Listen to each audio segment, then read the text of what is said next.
1987년 대한민국의 첫 번째 잠수함으로 결정된 209급 잠수함. 전 세계 13개국으로 수출된 독일 하데베 조선소의 히트작이다. 209급을 수입한 대부분의 국가들과 달리 독일 직수입이 아닌 기술 도입 방식을 선택한 대한민국.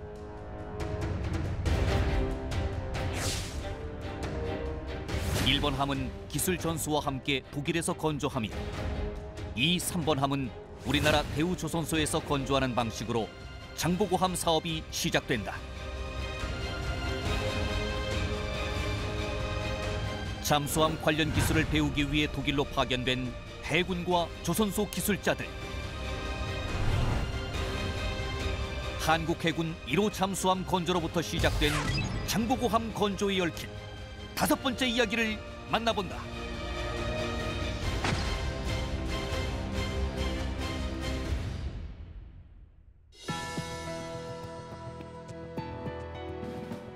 여러분 안녕하십니까? 첨단 국가의 초석 방위산업의 라미경입니다. 오늘은 지난 시간에 이어 대한민국 최초의 잠수함 장보고함 건조 사업에 대해서 알아보겠습니다. 함께 하실 네 분 소개합니다. 먼저 209급 잠수함 건조 감독관을 역임하신 손귀현 대령 모셨습니다. 안녕하십니까? 손귀현입니다. 대우조선에서 근무하시면서 209급 잠수함 건조 사업에 참여하신 박동혁 부사장 나오셨습니다. 안녕하십니까? 박동혁입니다. 역시 대우조선에서 근무하시면서 장보고급 잠수함 건조 사업에 참여하신 김충렬 전무 함께 하시겠습니다. 안녕하세요. 김충렬입니다. 마지막으로 독일에서 장보고함을 직접 인수하시고 8번째 잠수함 나대용함의 초대 함장을 역임하신 문근식 대령 모셨습니다. 안녕하세요. 문근식입니다. 오늘은 지난 시간에 이어서요. 독일의 잠수함 건조 시스템에 대해서 좀 알아볼 텐데요. 일본 함인 장보고함은 독일 하데베에서 건조됐습니다. 하데베라고 한다면 세계 잠수함 역사를 이야기할 때 빠질 수 없게끔 중요한 조선소인데요. 박동혁 부사장님, 실제 장보고함을 건조하면서 살펴본 하데베 조선소의 어떤 시설이나 여러 가지 평가 어떻게 하십니까? 하데베 조선소에 처음 갔을 때는 무엇보다도 가장 인상적인 설비가 그 압력 선체를 제작하는 설비였습니다.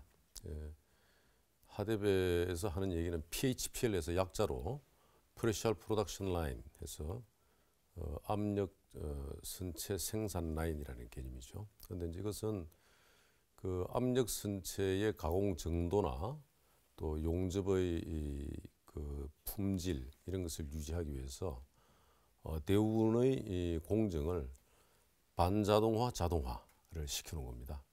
그래서 하물며 용접면까지 기계 가공을 해서 준비를 할 정도이고 그것을 취부하고 조립하는 지그가 우리가 일반적으로 생각하는 아주 소형 지그가 아니라 잠수함의 실 사이즈와 같은 그런 대형 지그가 있었고 그 다음에 예열하고 용접까지 수행하는 그 장비는 스피드와 또 용접과 관련된 모든 중요한 파라미터를 자동으로 조정할 수 있도록 이런 그런 시스템이었습니다. 그러니까 어떻게 보면 압력 선체가 물 밑에서 즉 수백 미터 수압을 견디는 가장 기본적인 구조이기 때문에 거기에 조금도 결함을 발생시키지 않도록 특화시켜 놓은 설비라고 볼 수 있겠습니다. 그다음 두 번째는 선수에 특히 그 의뢰 발사관이 설치되는 곳은 다른 압력 선체보다는 좀 더 두껍고 또 형상 자체가 방구형이기 때문에 가공이나 설치가 대단히 까다로운 부분입니다. 그래서 그 부분을 이 설치하고 기계 가공할 수 있는 그런 대형 설비를 갖춰 놓고 있었죠. 그래서 이런 내용을 보면 이것은 어디에도 없는 하데베의 유일한 그런 설비였던 건데 잠수함에서 특히 가장 치명적인 실수를 유발할 수 있는 그런 부분은 오랜 기간 고안을 해서 이 잠수함에 특화시키는 그런 아주 특수한 장비라고 볼 볼 수 있습니다. 그래서 그게 대단히 좀 인상적이었고, 그다음 이 배를 만드는, 그러니까 배 중에서 특히 이제 이 잠수함을 만드는 시스템은 이 하드배에서 저희들이 배우면서 느낀 것은 그게 이제 파트리스트라고 있습니다. 자재 목록이죠. 그렇지만 자재 목록만이 아니라 그 자재 목록 안에 그 각종 자재들의 이 가공 상태 또는 조건, 또 이 자재가 어디에서 어떻게 어떤 단계에 투입이 돼야 한다는 그런 온갖 정보가 다 들어있는 아주 이 특이한 그런 시스템을 유지하고 있었습니다. 그래서 조그마한 부품 하나에서부터 큰 장비까지 그 파트리스트 시스템으로서 전체적인 생산 시스템을 운영해 나가는 그게 아주 독특했고요. 또 한편으로는 생산할 때 필요한 부자재들이나 소모자재들이 있습니다. 뭐 예를 들면 볼트나트 이런 것들일 수 있겠습니다. 특수 볼트나트는 일반 볼트나트들인데 그런 것은 이제 작업자들이 편안하게 어떠한 장소에 비치를 해두면 언제든지 자기가 필요한 것 가져가서 쓸 수 있도록 아주 그 편리하게 해놨던 상황도 이제 봤는데, 그 당시 뭐 우리 대한민국은 케이블이니 뭐 볼트나트니 이런 도난사고 하도 많아서 하나하나 통제하던 시절이죠. 그래서 참 그것도 인상 깊게 제가 봤던 기억이 납니다. 이 하대배는 상당히 오랜 동안 이 잠수함의 제작 과정의 노하우가 축적된 그런 설비로서 상당히 그 당시에는 이 호기심을 가지고 열심히 저희들이 보고 배우려고 했던 것 같습니다. 예. 이제 박동혁 부사장님께서는 이제 그 당시 대우조선에 근무하시면서 가장 설비나 이런 시스템적인 부분들 이제 눈여겨 좀 봐셨을 테고요. 우리 이제 손대리님 같은 경우에는 이제 건조 감독관 역을 하셨기 때문에 또 다른 시각에서 또 보셨을 것 같은데, 하대배 설비나 건조 능력 어떻게 보셨습니까? 네. 저희들이 처음 하대배 존소에 간 지가 1988년이었습니다. 그때 처음 도착해서 존소에 보니까 생각했던 것보다 굉장히 규모가 작았습니다. 예. 우리나라로 치면 중형 조선소급 정도. 우리나라만 해도 그때 대우조선, 현대중공업, 삼성중공업 이런 데가 굉장히 큰 조선소가 막 크는 중이었습니다. 근데 그걸 보다가 거길 딱 도착하니까 규모가 생각보다 예상을 굉장히 적은 겁니다. 그래서 요 정도 규모 조선소에서 우리가 그때 머릿속에 들은 2차 대전 때 엄청나게 많은 유보트를 거기서 만들었다는 거죠. 그래서 이런 조그마한 조선소에서 이런 걸 만들었을까, 좀 기대보다는 좀 실망이 좀 있었고요. 그다음 설비들도 이렇게 보니까 굉장히 낡았어요. 굉장히 낡은 설비들이 많았고, 좀 있다가 이제 설계하는 이런 걸 보니까 설계 시스템도 전산화가 거의 안 돼 있었습니다. 전산화가 거의 안 돼 있었고 수작업으로 많이 그리고 있었고, 설계하는 과정도 제가 담당했던 선체 분야 같은 경우 거기에는 선체 설계만 30년 동안 해온 제법 나이가 많으신 분이 그 담당하고, 그냥 뭐 설계 노트 가지고 뒤져가지고 설계하고 이런 식으로 굉장히 우리가 볼 때는 재래식 시스템을 많이 적용했구나. 이게 초창기에는 좀 실망을 했습니다. 그 당시 또 하대배가 어떤 어려움이 있었냐면은 유럽 존소가 그 당시에 아마 거의 비슷했습니다. 상선은 거의 짓는 게 없고요, 존소가. 거의 군함으로 맥락을 이어가고 있는 그런 존소. 유럽 대부분 그렇지만 하대배 존소도 그 당시에 상선은 한두 척 짓는 게 있었고 군함으로 거의 맥락을 유지하고 있었는데, 결국은 그 설비들은 이제 오래되다 보면 낡아 보이는데, 결국은 하대배도 나중에는 설비를 현대화해서 잠수함 짓는 설비도 현대화하고 설계 시스템도 전산화하고 이러면서 사실 우리 장보감 만드는 게 많이 지연됐습니다. 계약보다 상당히 오래 지연되는데 그 이유 중에 하나가 이 설비 현대화, 설계 전산화 이런 걸 하면서, 그러니까 전통적으로 그런 잠수함 짓는 회사들도 현대화 과정이 상당히 늦었던 겁니다. 그런 인상이 있고요.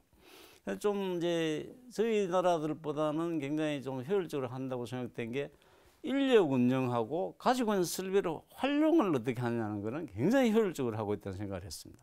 예를 들어서 그 당시 한국 프로젝트가 그 하대배 존소에서 제일 큰 프로젝트였습니다. 그런데 그 프로젝트 관리하는 사람이 PM이라고 그러죠. 프로젝트 매니저는 그 팀이 딱 3사람이 있었습니다.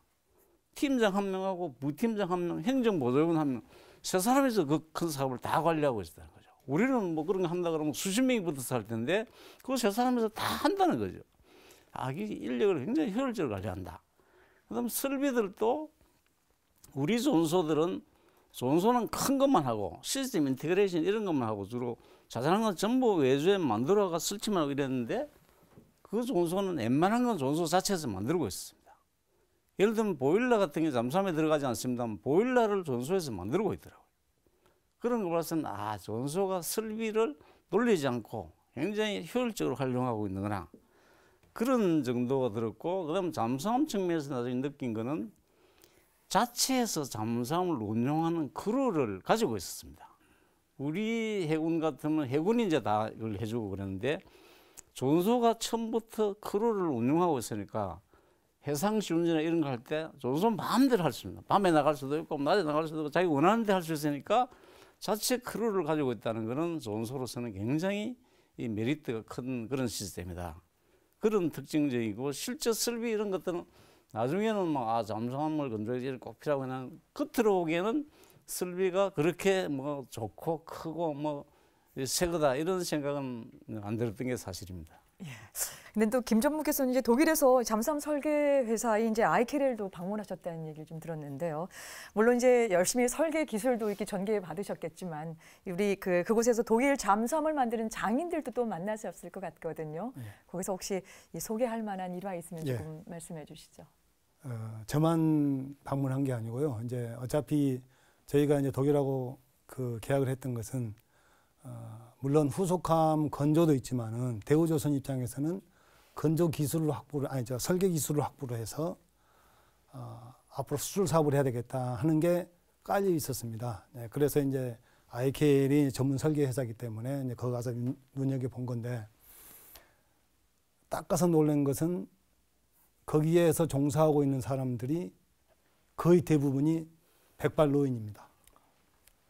그분들은 2차 세계대전 때 잠수함을 설계했던 사람들이 그때까지 하고 있는 거죠. 예. 마찬가지로 또 아까 나온 얘기입니다만은 캐드가 없어요. 그냥 드라프트, 책상에서 드라프트 하는 거예요.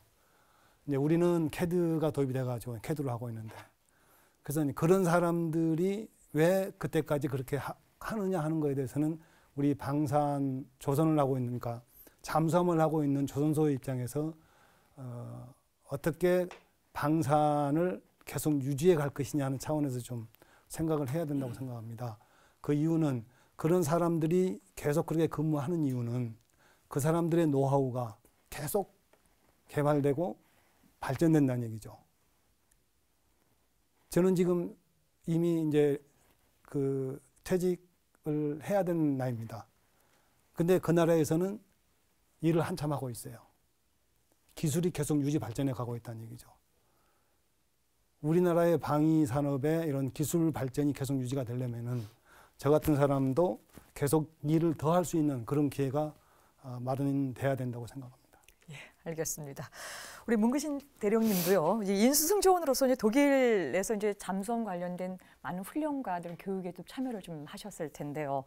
뭐 독일의 잠수함 운영이나 교육 시스템 중에서 또 이런 부분들은 좀 우리가 조금 꼭 한번 가치 있게 좀 봐야 되겠다라고 하는 부분이 있으면 소개해 주시죠. 우리 때문에 빛나는 해군이 독일이에요. 그래서 특히 이제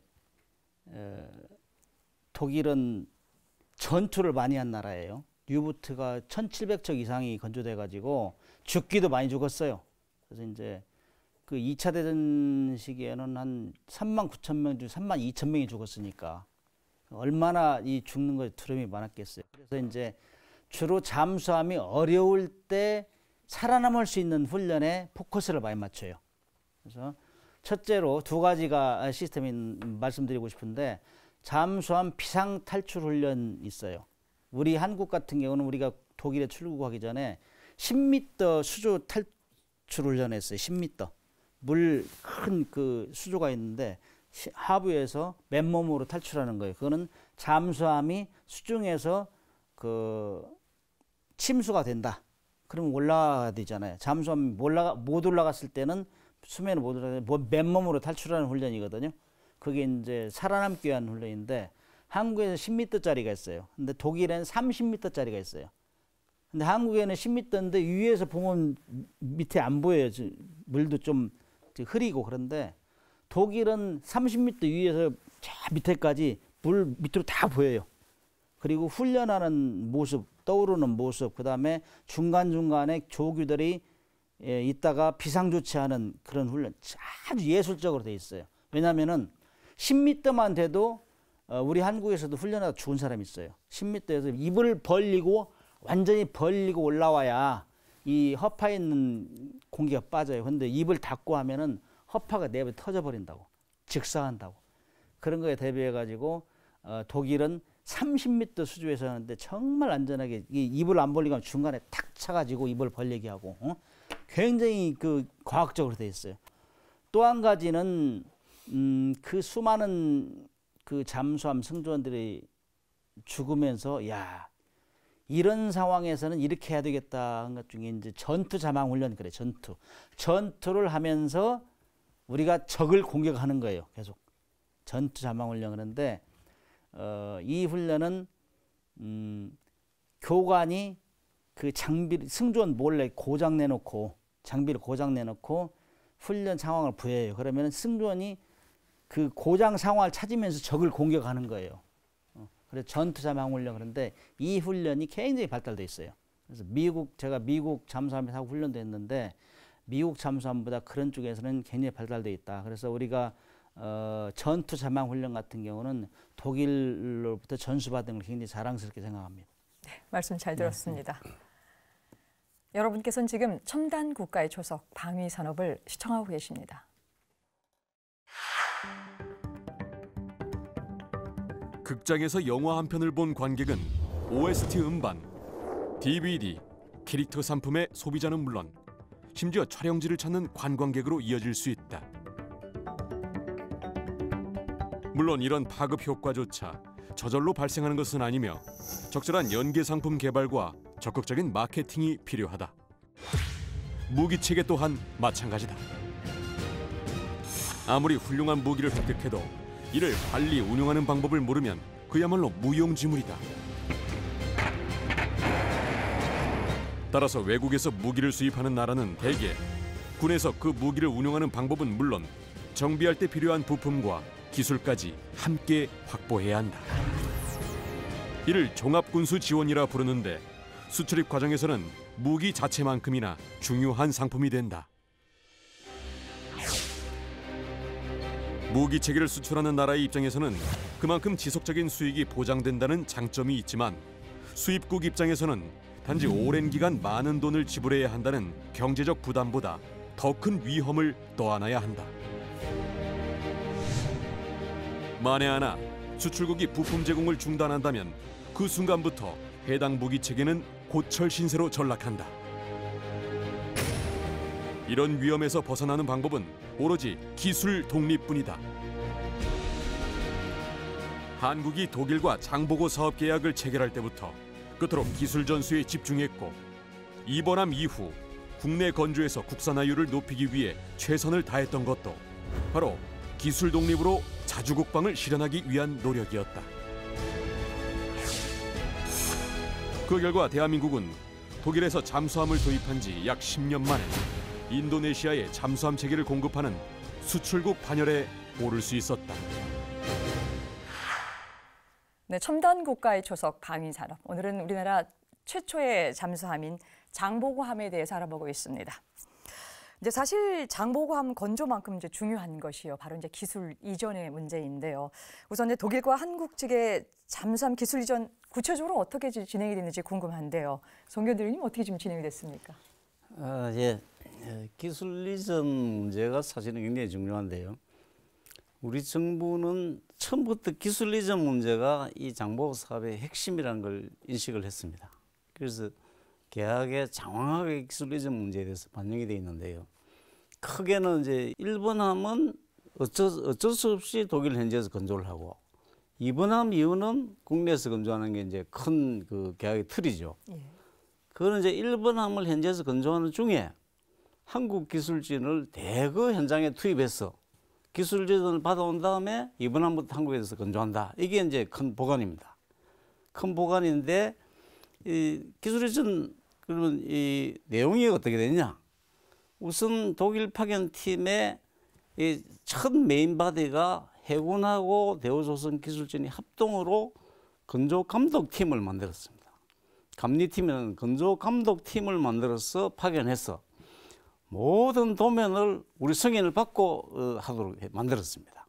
그 다음에 모든 건조하는 과정에서 검사를 한국 감독관들 검사를 받고 합격된 것만 하도록 했고 장비 제작사에 만든 장비도 전부 성능 테스트를 한국 감독관들이 입회하에 테스트된 것만 설치하도록 이렇게 했습니다. 그 이유는 그 과정에서 우리가 기술을 배우고 필요한 자료들을 확보하도록 하기 위함입니다. 승인하지만은 우리는 모르는데 어떻게 승인하냐? 승인 과정에서 무슨 핑계를 대든지 우리가 원하는 자료를 주지 않으면은 승인 안 해준다. 이런 인식을 만들어줘 가지고 그 과정에서 많은 자료들을 저희들이 수집을 하듯 만들었고 세부 기술 이전 내용으로 들어가면은 이 첫 번째가 설계 기술. 설계 기술은 이 하대회사에 설계 자회사가 있습니다. 이카엘이라는 회사가 있는데 이 회사 설계 요원들이 와서 하대회사에 와서 한국 해군, 대우조선 기술진, 그다음에 우리나라 국방과학연구소 이런 데 참여했습니다. 국방과학연구소 이 사람 대상으로 설계 교육을 시켰습니다.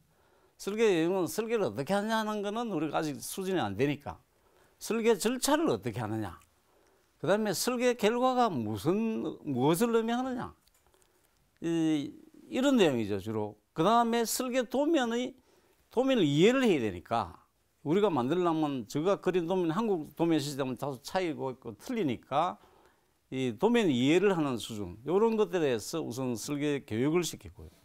두 번째 이제 제일 중요한 거는 건조 기술 이전인데 건조 기술 이전은 대우조선의 현장 기술자들을 보내가지고 OJT 교육을 하죠. 온더잡 트레이닝 현장에 가가지고 직접 보고 이제 배우고 사진도 찍고 메모도 하는 인원을 무려 186명을 단계별로 보냈습니다.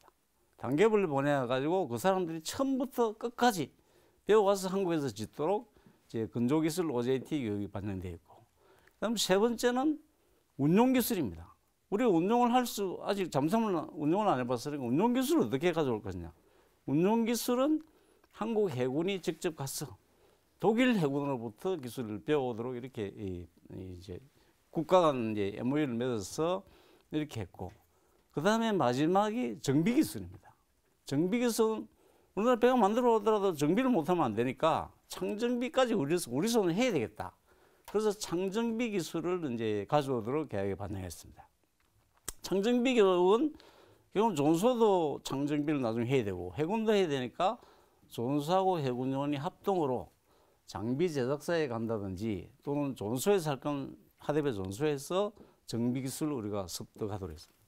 다행히 그 당시에 이 하대배는 한국을 아직 후진국이라고 생각했기 때문에 기술 좀 줘도 제가 뭐 적당히 하고 말 것이다 생각했어요.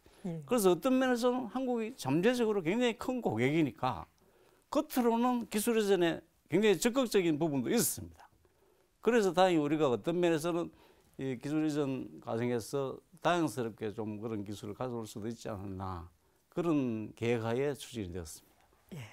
지금 기술 이전에 이제 설계, 건조, 운용, 창정비까지 여러 단계의 기술을 이전을 하게 되는데 이 초창기에는 이게 기술 이전이 많이 어려움이 있다고 들었는데요.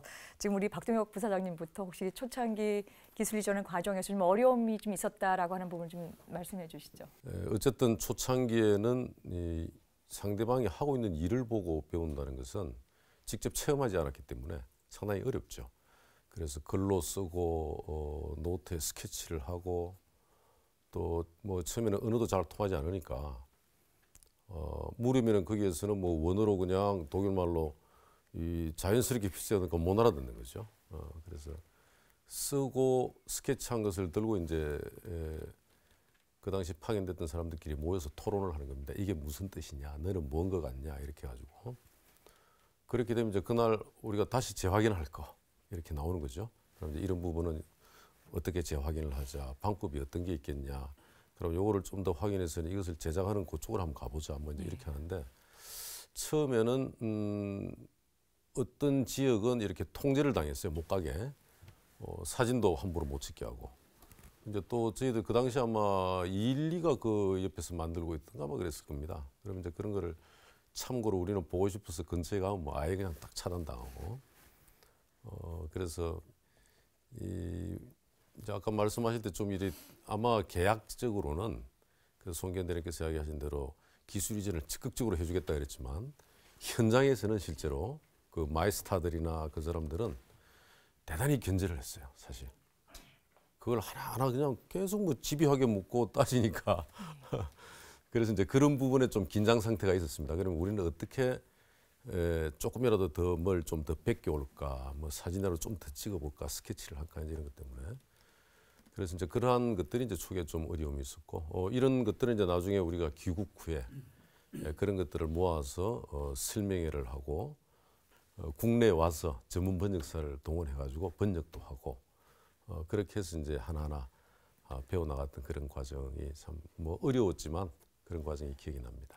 그런 자료 축적들은 전부 다 매뉴얼화 시켰나요? 아니면 그냥 또 매뉴얼화 시켰죠. 네. 알겠습니다. 이번에는 거기에서 좀 에피소드가 좀 있어요. 네.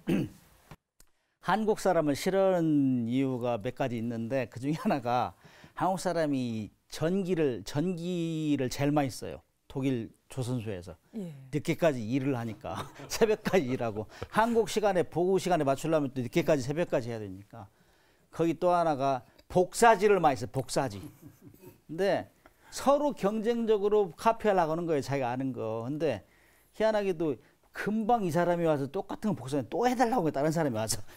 그러니까 어떤 때는 창피한 적도 있어요. 이 자료 수집 모으고 그런 열의가 있었기 때문에 조선소나 해군에 자료가 빨리 왔어요. 굉장히 빨리. 이 원래 그 거기서 받은 걸 번역해가지고 서울로 보냈거든요. 그래야 국내 사업이 이루어지니까. 그런 면에서는 거의 미치다시피 했죠. 자료구하는 그 공로를 세우기 위해서. 전기와 복사지는 많이 썼을지언정 우리 또 국내에 있어서의 조선사의 어떤 진척의 정도는 그렇죠. 그게 또 밑바탕이 돼서 또 이루어지지 않나 싶은 생각을 갖습니다. 현장에서는 그렇게 이제 도면이 있으면은 그걸 가져다가 카피하고 이제 그런 기회가 있었는데 저 같은 경우는 설계를 맡다 보니까 주로 이제 설계원들하고 만나야 됩니다. 그 설계원 사무실은 아예 그 들어갈 수가 없어요. 전화를 해서 나와가지고 데리고 들어가야 됩니다. 딱 앉으면은 옆에 누가 앉냐면은 아까 사업 관리하는데 3명 있다고 그랬잖아요. 그 중에 한 명이 옆에 딱 앉아요. 설계 기술적인 업무를 얘기를 하는데도 불구하고 사업에서 와서 앉습니다. 이 사람의 역할은 뭐냐? 감시자입니다. 그러니까 사양서 외에 다른 얘기가 나오면 못하게 합니다. 대우조선을 미래에 아마 경쟁 상대로 생각을 아마 했을지도 모르겠는데 그렇기 때문에 그 정보를 얻는다는 차원에서는 설계에서는 상당히 어려웠습니다. 아, 그러셨군요. 예. 이번에 송기현 의원께서는 기술 이전 과정에는 정말 어려운 에피소드 많고 여러 가지가 많았습니다. 초기에는 그 독일 사람들이 한국 사람은 아주 후진국적 아프리카에서 온 사람 정도로 생각했습니다. 계약서에 빤 있는데도 무조건 안 준다 그럽니다. 안 준다 그러고 한 번은 어떤 일이 있었냐면은 우리가 이제 검사를 해서 합격된 장비만 몇 설치하도록 돼 있는데 어느 날 저 장비 제작사에 가서 무슨 뻔뻔지는 걸 성능 검사하니까 소음이 기준치보다 높았습니다. 높아서 불합격하고 왔어요. 하는데 한참 있다가 현장에 내려가 그 불합격시킨 장비가 설치가 돼 있어요. 그래서 이게 무슨 소리냐고 거칠게 아주 거칠게 항의를 했더니만 너 몰라? 사양서 어디 봐. 그 사양서 구석에 어디 이렇게 보니까 불합격한 장비는 하대배 설계에서 재검토를 해서 설계에서 오케이 하면 설치할 수 있다. 이렇게 조만하게 써져 있었어요. 우리 그것도 모르고 그런 식으로 우리가 불합격하면 무조건 못 설치하는 걸 생각했는데 그게 아니고 약간의 속임수를 쓴 거죠. 하대배 입장에서. 그런 일도 있었고 또 이제 우리가 선체 중에 핵심 분야라고 할 수 있는 의뢰발사관이 있는 그 함수 부분이 있습니다. 의뢰발사관하고 선체가 일체로 이제 만들어지는데 그 부분은 핵심으로 저도 생각한 겁니다. 이 기술은 절대 주지 않겠다. 그것도 제작도 저가 제작해서 한국에 넘기는데 이렇게 계약이 되어 있다 보니까 이 도면을 안 준다는 겁니다. 그래서 이건 우리도 핵심적인 걸 알았기 때문에 이건 반드시 받아야 되겠다 하고 이제 이 싸움이 붙은 겁니다. 6개월 이상을 주고받고 막 싸웠습니다. 우리는 밤새워서 매일 반박 레터 쓰고 이렇게 해서 6개월 만에 결국은 다 받아내긴 다 받아냈습니다. 우리가 그 당시에 그 부분 만들지는 않았지만 도면은 다 내놔가 도면은 결국 받아내는 뭐 이런 사례도 있었고, 그다음에 이 우리 김성렬 전문 말씀하시지만 실제 공식적으로 주는 받는 자료 외가 더 중요합니다. 사실은 설계한다면 설계 그게 결과가 나온 그 사람 설계 노트가 어떻게 되는 이런 게 더 중요한. 그걸 받아내는 데는 공식적으로는 주지 않게 돼 있으니까 개인적으로 이 사람들이 다양한 거는 독일 사람들이 대체로 술을 잘 마십니다. 저거는 돈이 우리도 그 당시에 법인카드는 이런 게 없습니다. 전부 개인 돈으로 쓰는데 우리가 받는 돈보다 그 사람들은 개인 돈이 더 부족한 걸로 기억이 됩니다. 세금도 워낙 제법 고위직도 세금을 워낙 많이 내니까 개인이 쓸 수 있는 돈이 좀 굉장히 적었던 것 같습니다. 우리가 맥주를 한 잔 산다 그러면 굉장히 좋아했어요. 예. 개인적으로 퇴근 후에 맥주 찍어서 맥주 한 잔 사고 저녁 한번 사주고 그러면 그 사람들이 있는 건 웬만한 건 다 내줬습니다. 그래서 그런 일도 비일비재를 했을 겁니다. 그래서 다 자기 돈 써서 개인 돈 썼어요. 예. 지금까지 뭐 법인카드, 카드수 이런 게 없어요. 그런 지원도 해주지도 않았고, 그는 물론이고 업체도 대우조선 같은 경우도 막 법인카드 뭐 위에 탑 한 사람 정도는 쓸 수 있을지 모르지만 일반 사람들은 전혀 그런 게 없어요. 그런 혜택이 없는데도 불구하고 개인 돈으로 써가면서 저녁에 밥 사주고 하면서 그런 기술을 다 가져오는 그런 일들이 뭐 있었습니다. 예, 아주 뭐 구석구석 또 어려운 점이 또 다들 또 있으셨는데요. 또 같은 기간에 우리 문대령께서는 이제 잠수함 운용에 관련돼서 이제 이렇게 그 교육을 좀 받으셨을 텐데요. 우리 승조원들이 이 잠수함이라고 하는 것이 또 처음이고 낯설어서 여러 가지 어려움이 좀 있었을 텐데 뭐 기억할 만한 이야기 있으면 소개해 주시죠. 교육 훈련 받은 거는 크게 4파트 정도로 볼 수 있어요. 잠수함 기초과정, 서브마린 베이직 코스에 이거는 주로 잠수함을 어떻게 운용하는 절차가 어떻다. 그다음에 불났을 때는 어떻게 꺼라. 그다음 방수, 침수할 때는 어떻게 탈출하라. 뭐 비상 탈출하고 침수를 방수를 해라.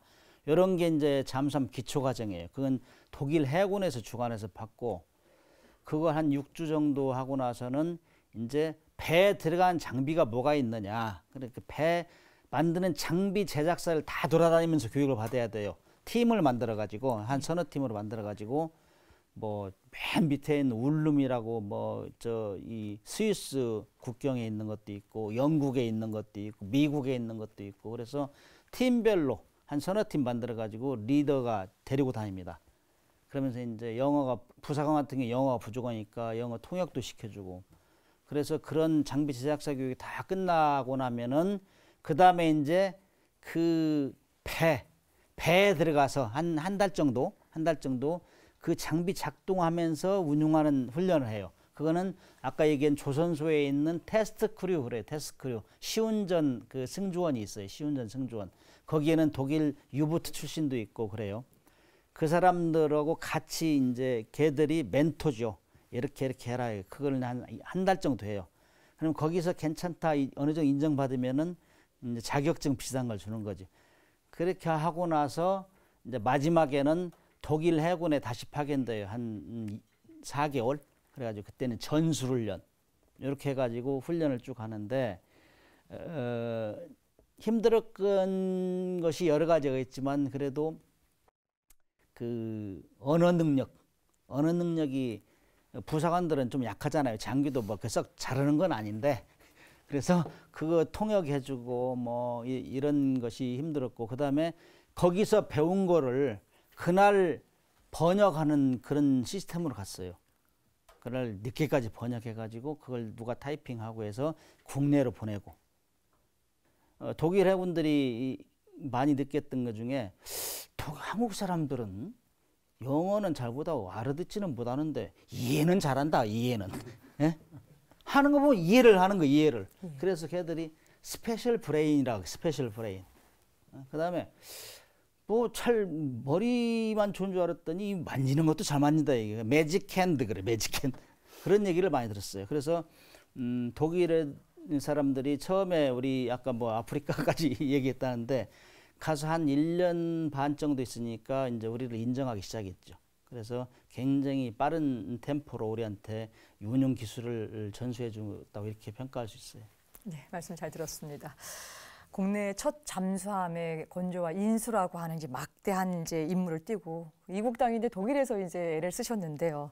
아무리 이제 선진국이지만 외국 생활이 이제 장기적으로 길어지게 되면 어려움이 참 많았을 것 같거든요. 독일 생활들 한번 돌이켜 보시면서 또 이렇게 남는 이야기 좀 오늘 다시 한번 모아볼까요? 먼저 우리 송기현 대령께서 시작해 주시죠. 예, 이 독일에서 저희들은 이제 선진국을 생각하고 처음에는 엄청난 기대를 가지고 이제 나갔습니다. 저희들이 이제 88년도에 나갔기 때문에 한국으로 보면은 사실 이제 이 5공화국이 끝나자마자니까 5공화국 시절의 분위기로 이제 저희들은 독일을 나간 거죠. 나가다 보니 그 당시에는 저희들이 나갈 때는 아직 독일이 통일되기 전이었습니다. 전이었기 때문에 북한에서도 활발하게 독일을 상대로 활동을 하고 있었고 우리 교문단체들도 일부 반한 이제 단체들이 들어 있어가지고 그런 활동을 했습니다. 그래서 보안 측면에서 굉장히 이제 중요하게 생각하고 우리 내부 규정을 가지고 우리는 어디가 단체로 움직였어요. 단체로 움직이고 예를 들어서 가족이 한국에서 찾아와도 사전에 서면으로 상부에 보고를 하고 이 접촉 보고서, 가족 접촉 보고서라는 걸 써가지고 보고를 하고 만나고 그다음에 주말에 어디 외출할 때도 그때 이 규정으로 반경 20km를 탁 그래가지고 20km 이상 벗어날 때는 사전 보고해라 하고 이 통제를 하고 그랬습니다. 예. 그래서 지금 생각하면 좀 웃기지만은 그 당시로서는 저희들 심각하게 받아들이고 뭐 그런 식으로 했고요. 또 하나 기억나는 거는 이제 이 아파트 단지에 이제 거의 모여서 살았는데 대우조선도 그렇고 해군도 모여서 살았는데 그 이제 제일 이제 책임자분이 정부 대표가 있는 분이 계셨는데 이분이 이제 매주 일요일 아침에 총소집합니다. 총소집해서 주변 청소를 했어요. 매주 일요일 아침 되면 새벽에 다 모여가지고 안 나오는 집은 그 집 차 마시러 간다 하니까 다 나와가지고 청소를 쫙 했어요. 청소를 해서 쓰레기통에 버리고 그러고 나니까 한참 지난 다음에 지역신문에 그 사실이 이제 실렸어요. 예. 아, 이게 이 독일은 막 난장이 설화 같은 게 있으면 뭐인데 그게 이제 밤에 자기 원하는 걸 착 해놓고 싹 사라지고 이러는 건데 그걸 이제 거론하면서 한국 사람들 청소를 깨끗이 해가지고 쓰레기통에 가득 채워져 있고 이런 이제 한국 사람들 극찬하는 그런 기사가 뭐 실리기도 하고 그런 생활을 저희들 했습니다. 예. 예. 이번에는 우리 김충렬 전무께서 결국 외국 생활이다 보니까 가장 어려운 것은 소통입니다. 소통. 근데 조선소에서는 영어가 공용어로 돼 있기 때문에 영어로 얘기하는 데는 전혀 문제 없었는데 같이 따라간 가족들이 이제 가장 큰 어려움을 겪었죠. 이 독일어가 전혀 안 통하니까. 그래서 이제 처음에 그 물건 사는데 필요한 숫자만 가지고 이제 했던 그런 기억들이 있고, 그 다음에 매일 퇴근해서 하는 일이 부인 데리고 슈퍼마켓 가는 겁니다. 물건 사러. 이제 차가 없으니까 집에는. 그래서 이제 매일 했던 그런 얘기들이 좀 기억들이 생각납니다. 예. 저 상대적으로 이제 우리 문대령님께서는 우리 해군의 인수승조원들은 이제 혼자 이제 호롤 단신으로 이제 44명이 가게 됐는데 더 어려웠을 것 같아요. 나중에는 뭐 한국에서 이제 가족들이 오시기도 하셨다는데 당시 지나고 나면 다 추억이죠. 추억인데 아무튼 뭐 조선소 해군에서 한 200여 명이 그 장기간 파견되면서 정말 무리한 어떤 뭐 사고나 불의의 사고나 이런 거 안 당하고 이렇게 인수를 성공적으로 굉장히 축복이거든요. 우리 한국에. 그럼에도 불구하고 오게티라고 할 수 있는 것이 이제 승조원들이 혼자 가서 그냥 이렇게 했다는 거. 그 젊은 사람들은 참 힘들죠. 저도 상당히 젊었지만은 저보다 더 젊은 사람, 이런 사람들이 대위 위관 장교들은 정말 마음적으로 극복하기 힘들었어요. 그래가지고 한 1년 가까이 한 6개월 지났을 땐가 그래가지고 그러면 국가에서 지원하면은 안 하면은 자비로 가족을 초청하겠다. 그래서 이제 가장 최근에 결혼한 신혼팀이 이제 대표로 이제 하나를 불렀어요. 그러니까 옆에 있는 사람이 또 초청한 거야. 그래가지고 이게 하나씩 늘어나가지고 어느 정도 왔어요. 근데 이거를 보니까 해군 지휘부에서 보니까 이거는 상당히 안 좋거든. 유화감이 많이 생길 것 같거든. 감독관들은 뭐 그 가족 동반할 수 있도록 체재비도 주는데 승조원들은 그게 아니니까 자비로 들어오는 게 언페어잖아요. 그러니까 굉장히 신경을 많이 썼어요. 3개월 이내 철수 그랬어요. 3개월 이내. 그냥 울고 불고 난리였죠. 젊은 애들은 부사관 뭐 이런 사람들은 부사관들이 자기 사비로 가족을 초청한 굉장히 돈이 많이 들어가잖아요. 그럼에도 불구하고 군인이기 때문에 결국에는 수용하고 3개월 이내에 다 갔어요. 여러분께서는 지금 첨단 국가의 초석 방위 산업을 시청하고 계십니다.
네, VCR 영상 잘 봤습니다.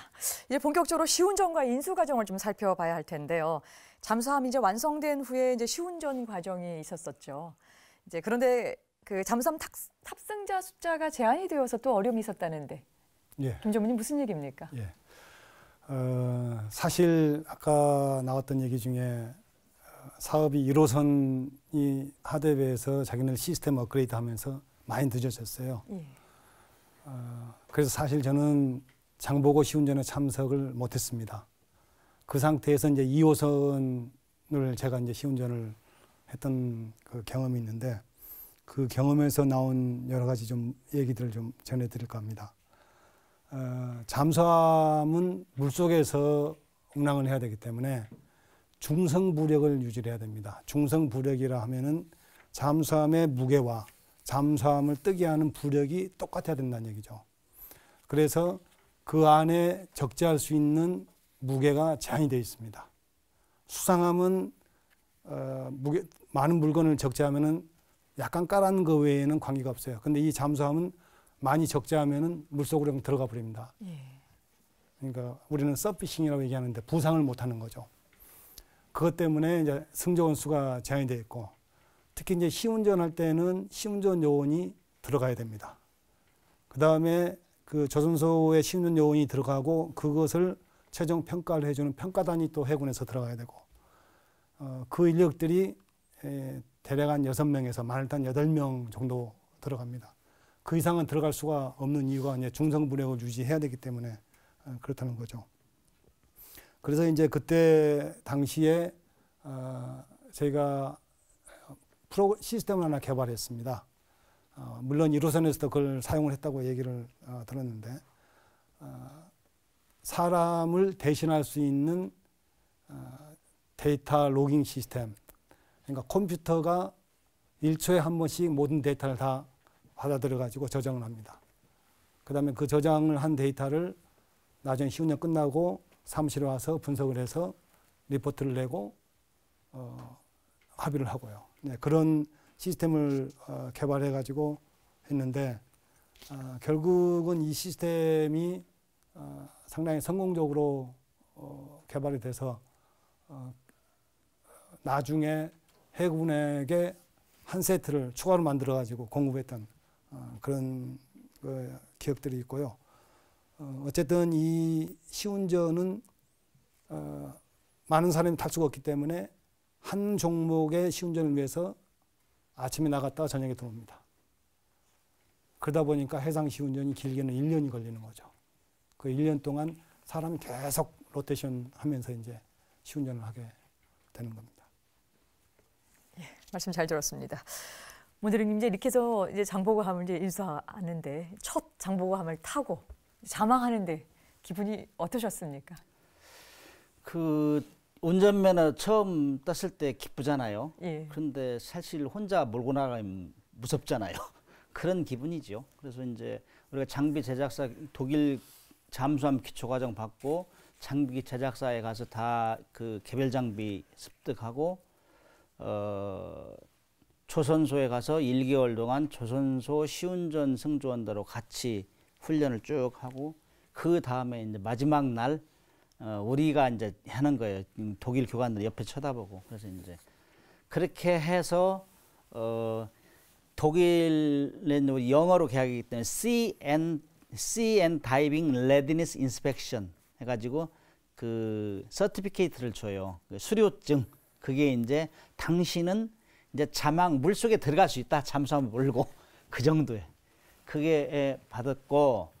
그 다음에 이제 그걸 받고 나서 독일 해군에 이제 인계를 했어요. 조선소에서 이제 한국 승조원들하고 이제 그 독일 해군하고 북해에 가서 훈련해라. 이제 그래서 거기에는 전술 훈련이 들어가는 거예요.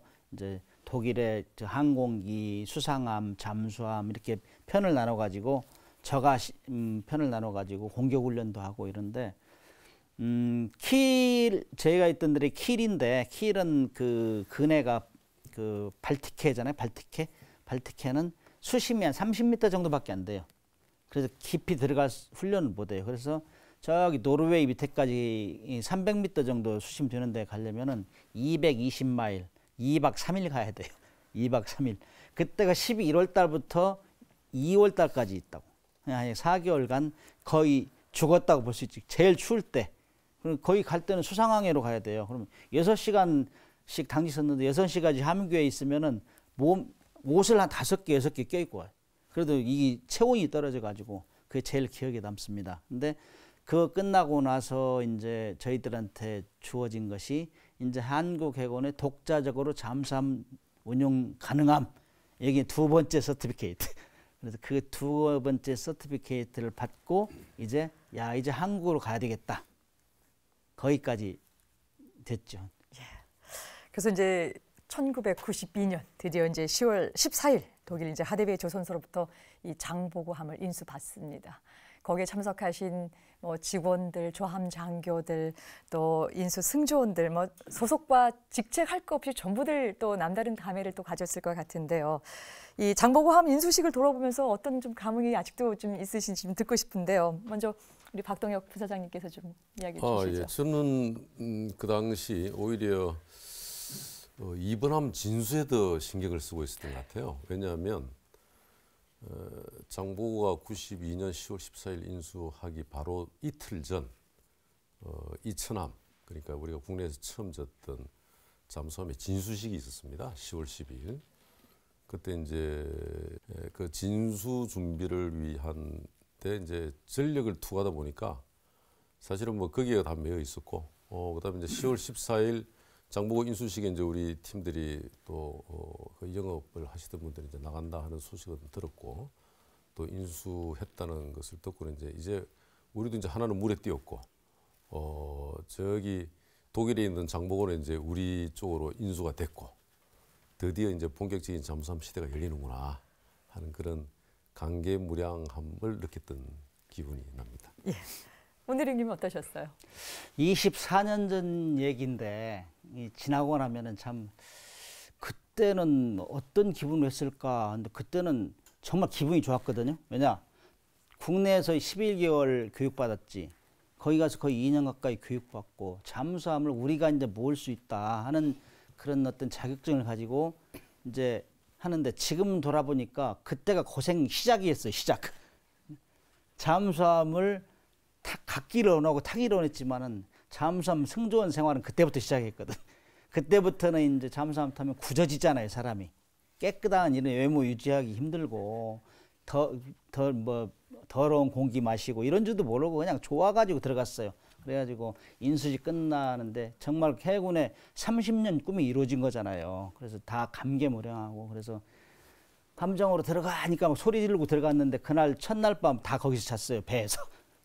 밖에서 안 자고. 그건 이제 패스트 크루즈라고 그러거든. 신속 항해. 빨리 정 붙이는 거죠.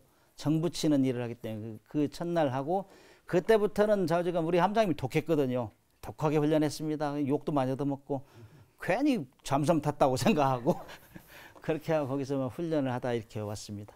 네, 이번에 손기현 대령께서. 네, 일본함 인수 행사와 관련해서 이제 제 기억은 그 당시만 해도 한국이 잠수함을 갖는 것에 대해서는 전 국민적으로 관심이 엄청나게 컸습니다. 사실 굉장히 컸고 그 당시 저희 독일에서 건조할 당시에만 해도 이 유럽으로 가는 국방 관련 고위 공직자들은 전부 출장 갈 때마다 하대배 전소에 들러서 한국 잠수함 만드는 거 한번 시찰을 하고 이 본국에 들어와서 출장복에 넣는 그게 이 필수 코스처럼 됐습니다. 그 정도로 국민적인 관심이 굉장히 컸고 그래서 일본함은 비록 독일에서 만들었지만은 한국 잠수함이 이제 이 한국도 실제로 잠수함을 갖는다는 것에 대한 관심이 굉장히 컸던 것으로 기억이 되고요. 저도 그 당시에 미리 한국에 들어와서 이 천함 만드는데 일조를 하고 있었습니다만은 그 일본함 인수한다는 소식을 듣고 우리도 지금 빨리 한국에서 만든 거 성공을 시켜야 된다. 아마 누구나 그 당시에는 그렇게 생각했을 겁니다. 그런 기억이 아직도 생생합니다. 예. 그 인수식까지 마친 후에 네. 이 장보고 잠수함에 또 결함이 또 발견됐다고 하는데요. 이게 뭐 쇼크마운트 사건이라고 하는데 어떤 얘기입니까? 쇼크마운트가 영어죠. 예. 예.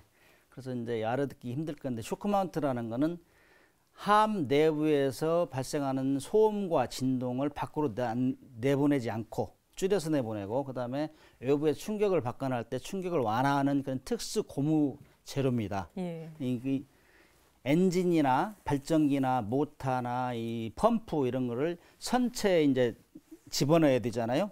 선체 집어넣을 때 그 선체하고 바로 닿으면 소리가 나니까 그걸 충격을 완화하고 소음을 줄이는 건데 잠수함에서는 굉장히 소음을 줄이는 게 중요하잖아요. 밖으로 우리가 소음이 배출되면 우리가 위치가 노출돼서 공격을 당하기 때문에 그래서 그런 거를 줄이기 위한 목적으로 설치한 건데 일반적으로 처음 인수하는 사람들은 그게 뭐 얼만큼 중요한지 모르죠. 그러나 이제 우리가 가서 정비를 참 열심히 했어요. 우리 승조원들이 성실성이 또 이거잖아요. 그래서 참 열심히 하는 어느 날 기관실에 정비를 하고 있는데 부사관이 정비하고 있는데 독일 사람이 와서 끼웃끼웃 하는 거예요. 그래서 저 사람이 왜 왔을까 하고 보니까 그 시선을 가는데 보니까 그 쇼크마운트에 금이 가 있다. 이게 금. 그러니까 이 정비하는 우리 부사관이 야 이거 나도 못 봤는데 저 사람이 저걸 보고 온 거 아니야? 그래 그걸 이제 함장한테 보고했어요. 함장한테 보고하니까 함장이 조선수에 문제 제기를 했죠. 아 이런 사실이 있다는데 그러니까 알고 보니까는 그거를 독일 애들도 미처 발견 못했는데 독일 잠수함에서 그거를 일주일 전에 발견했어요. 그래서 발견하고 이것이 장보고함에 이렇게 됐을까 하고 이제 가서 확인하러 간 거예요. 확인하러 갔다 걸려버린 거죠. 우리 승조원한테. 그래서 이제 그걸 자초지종 따지고 하면서 한 것이 그러면 이미 그 당시에 11개국에 49척이 팔렸는데 그런 각국에서는 이런 문제 제기했느냐. 그것도 비밀리에 비행기 타고 보냈대요. 확인하러. 그러면서 우리한테는 가급적 숨기려고 한 거예요. 숨기려고 했는데 걸려버린 거죠. 그러면 그 장비가 잘못됐다면 바꿔줘야 되잖아요. 수리해줘. 그러면 공정에 영향이 가잖아요. 돈이 많이 들고. 그래서 그거를 은닉하려고 시도하다가 결국 우리한테 걸린 거예요. 아무튼 그걸로 해서 정식으로 문제 제기하니까 다 확인해 보니까 다른 국가에서도 그렇게 된 거예요. 근데 그런 기 잠수함을 인수한 나라에서는 문제 제기를 한 나라가 아무도 없는 거예요. 그런데 이 초짜 잠수함 한국 승조한테 걸렸으니 기분도 나쁘잖아요. 그러나 속으로는 야 대단하다 이렇게 생각했죠. 그래서 그것을 괜히 또 뭐 쉬운 말로 하면 뭐 좀 좋은 일을 하려다가 결국에 우리가 귀국하는 기간이 한 1개월 지연됐어요. 그거 수리하느라고. 그래가지고 뭐 식사할 때 너 때문에 집에 늦게 가는 거야 하고 지적받은 것도 있는데 아무튼 그래가지고 독일 애들이 잘 바꿔주고 그다음에 국내에 있는 건조하던 이천함하고 다른 배도 아마 바꿨을 겁니다. 그것이 굉장한 혁혁한 공을 세운 거죠. 그래서 그때부터는 이제 독일 사람들이 약간의 꼬리를 내리면서 우리가 얘기하면은 부속금 좀 더 주고 뭐 이렇게 했습니다. 93년 한 1월쯤 됐을 거예요. 그러니까 인수를 하고 난 후에 발견이 됐습니다. 그렇죠. 예. 그러니까 아마 그 당시 독일 하대베사 입장으로는 인수 서명을 했으니 성조원이 그거를 발견하지 못하고 일단 한국으로 가면 문제를 한국에서 해결하자. 이렇게 생각했던 것 같아요. 제가 보기에는. 근데 지금 이제 성조원이 발견을 다 하게 됐고, 이제 그랬죠. 그래서 이제 그러다 보니 이제 이 독일 현지에서 회의를 하지 않으면 안 되는 상황이죠. 그래서 문제가 좀 상당히 복잡하게 이제 그때 뭐 꼬이기 시작했던 겁니다. 사실은 이제 인수 다 끝나고 이제 훈련만 하고 바로 가야 되는데 이 결정적인 결함이 생겼으니까. 그리고 배에서 뭐 가장 중요한 추진 쪽하고 발전기 쪽이니까 큰 문제였죠. 그래서 이게 사실은 일본함은 아까 뭐 한 달 지연됐는데 그것도 이제 잘 합의를 해서 추진 못하면 독일에서 교체를 하고 발전기는 우리 대우조선으로 와서 대우조선에서 해주는 걸로 이렇게 이제 합의를 해서 아마 이 돌아오는 시점을 조금 더 단축을 더 늦어질 건데 단축을 한 걸로 그렇게 기억을 하고 있습니다. 예, 오늘 네 분 말씀 잘 들었습니다. 드디어 태극기를 달고 우리의 잠수함으로 인수된 장보고함. 하지만 조국으로 돌아가기까지는 아직 갈 길이 멉니다. 시간상 미처 못한 이야기 다음 이 시간에 이어가겠습니다. 시청해 주셔서 고맙습니다. 안녕히 계십시오.